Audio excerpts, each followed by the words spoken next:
Hello, my class 5 children. Welcome to your offline video session. So, our equatorial region is completed, and I know you have understood everything, but still, we will do a quick revision today. Okay?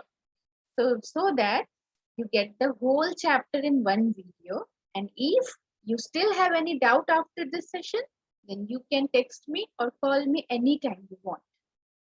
So, equatorial region. We know already that our equatorial region lies between two lines, the Tropic of Cancer and the Tropic of Capricorn.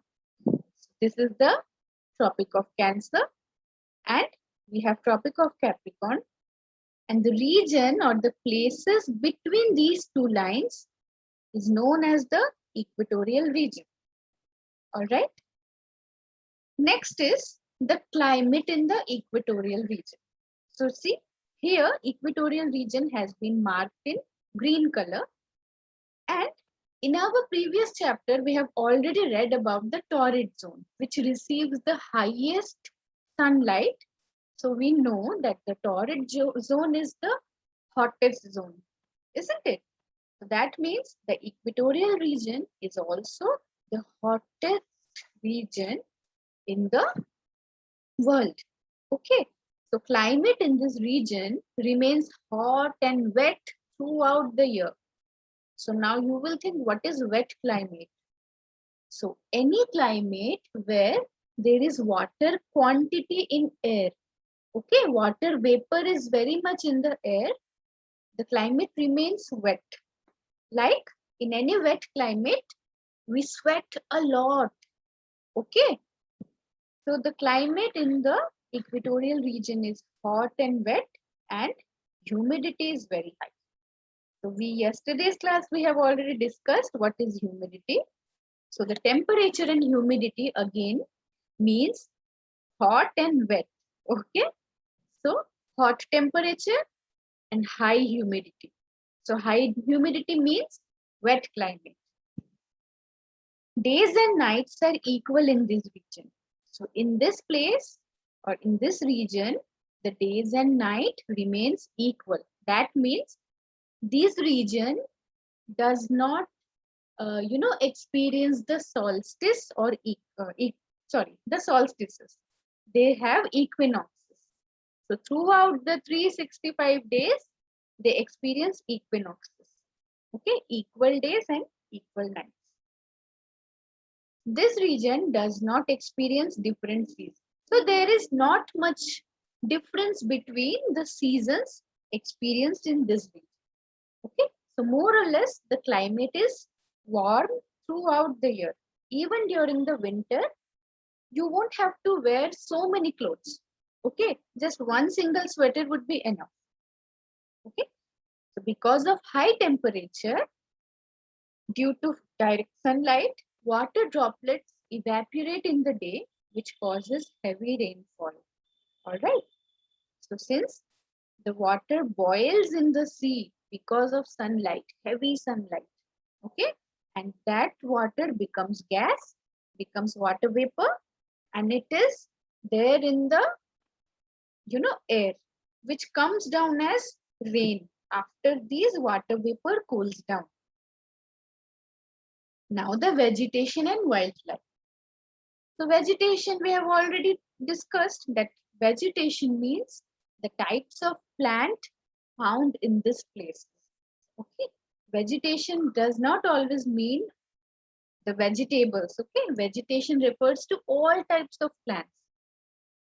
So equatorial region have some of the densest forest. So in our previous chapter, we had studied about Amazon rainforest, which is the densest forest in the world. Now let us try to locate where Amazon rainforest is. It is in South America, in this particular area. Now see, this area is coming under equatorial region. Okay, so Amazon is a equatorial rainforest. Then these forests remain evergreen because all the trees, they do not shed their leaves. Okay, so that's why, and these forests, they are so dense that they look green throughout the year. That's why they are called as evergreen forests. Then yesterday's class only we had discussed about the various layers of the forest.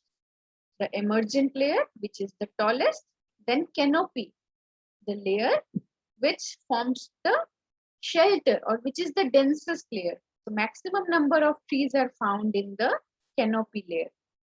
Then third is the understory, which has small trees and scattered, thick shrubs kind of trees. Okay, so these kind of trees are under the understory. Then forest floor. So floor we all know. What is floor? So forest floor is also the grasses, the small climbers, creepers, etc. All right. Now, in the equatorial forest, very little sunlight can reach the forest floor. So how will the sunlight reach? If sunlight comes from here, the plants in the canopy, the trees of the canopy, they absorb all the sunlight. There is hardly any gap for the sunlight to reach to the floor. So that's why these places remain most of the time in darkness, and sunlight does not really come here. Okay. So next, the diverse wildlife. So I think you all remember that you have to do this activity. You have to cut out the picture of all the animals that are found in the equatorial region. So we have gorilla, baboon, monkey, chimpanzee, marmoset, which is another type of monkey, then lemur, flying squirrel, and bat. And other types of reptiles are crocodiles, snakes, lizards, alligators. Okay, so there are some other animals also, which I have assigned all of you to write down the names. So let me just tell the name of one or two. So this one we all know is giraffe. This one is called as antelope. Why is it called antelope? Because it has antlers. Okay. So this thing, this horn is called as antelope. That's why this animal is called as antelope. Rest of the names you will find out. All these things are very easy. Basically, this is a butterfly. We all know. And find out the name of 3 other animals and the birds here. Okay. Then life in the rainforest. So just not animals, there are also some people, very, very less number of people who live in forest, rainforest. Okay. So these forests are very sparsely populated. That means very less number of something. So sparsely means with very less amount of something. That means very less population is there. Okay. Now, those people who live in forest, they do not go to office. Okay. They do not dress up very beautifully. They do not own any mobile phones or any technology or any laptops. Okay. They are the tribal people. The survival of these tribal people are very hard because they remain under the threat of forest animal all the time. They can be attacked by the animals anytime. So these are the tribal people who they either hunt and gather food or they do agriculture. Okay.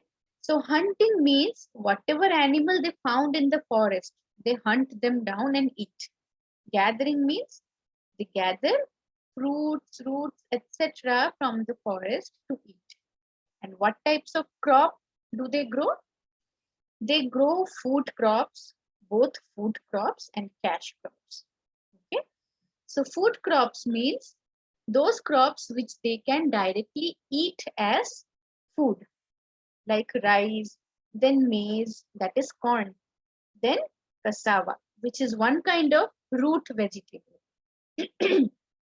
And then there are also cash crops, okay, which directly cannot be consumed.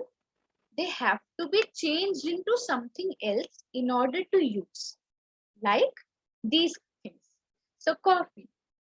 Coffee fruit, you cannot directly have coffee fruit.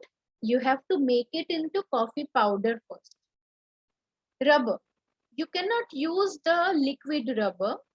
Okay, you have to make tires out of it, then only you can use. Tobacco. So tobacco also, nobody has the tobacco, the raw leaves. These leaves are dried and made into something for the people who consume tobacco. Then palm oil. So palm oil is also not directly whatever we are getting from the tree. They have to undergo certain processes. Okay. Then cocoa. So if you eat cocoa fruit, you might get infected. But when cocoa seeds are dried and they are made into chocolates, it becomes the best thing in the world, isn't it? Chocolate is the most amazing thing ever discovered. So chocolate comes from the seeds of this cocoa fruit and obviously cotton. So we cannot wear cotton, but we can wear the clothes which are made out of these cotton. So all these are cash crops which cannot be directly consumed, okay? Which have to undergo some processes in order to be consumed. Then the tribes of the equatorial region. Now you see, these people are tribal people who do anything to survive. See, they have swords, wooden weapons and swords and arrows. Why do they have this thing? To protect themselves from the dangerous animals and snakes that are found in the equatorial region. So how they survive? See, they are wearing minimum amount of clothes. Okay. And they make all the traditional weapons and they cook food in such way. See, here she is lighting fire. They do not own any induction or any gas oven. Okay. They are all traditional people, very, very traditional. They live in forest. They live their life in a very traditional manner. That's why they're called as the tribes. Okay. So in equatorial region, we mainly find these three tribes, the Pygmies who live in the Congo region. And where is Congo? In the map, you see Congo is here, which is obviously falling under the equatorial region. Given this is our Tropic of Cancer, this is our Tropic of Capricorn. Okay, Congo is the country in Africa. Then the Semans, who are from Malaysia. So where is Malaysia? Malaysia is in Asia. Here is Malaysia, which is again falling in the exact center of the equatorial region. Given this red line is Tropic of Cancer, this red line is Tropic of Capricorn. And the third is Yanomamo. They are a tribe from Brazil. And here is our Brazil. So Brazil, actually, Brazil is a large part of Brazil is covered with the Amazon rainforest. So Yanomamo is basically a tribe of Amazon rainforest, which is in South America. Okay, the continent of South America. And again, you see, it is falling between the Tropic of Cancer and the Tropic of Capricorn. All right. So all these three places are in the equatorial region, and all the three tribes here you see, they are coming under the equatorial region. All right. So this was this chapter. It is a very easy chapter, and I know you all enjoyed this chapter very much. Thank you so much for your time.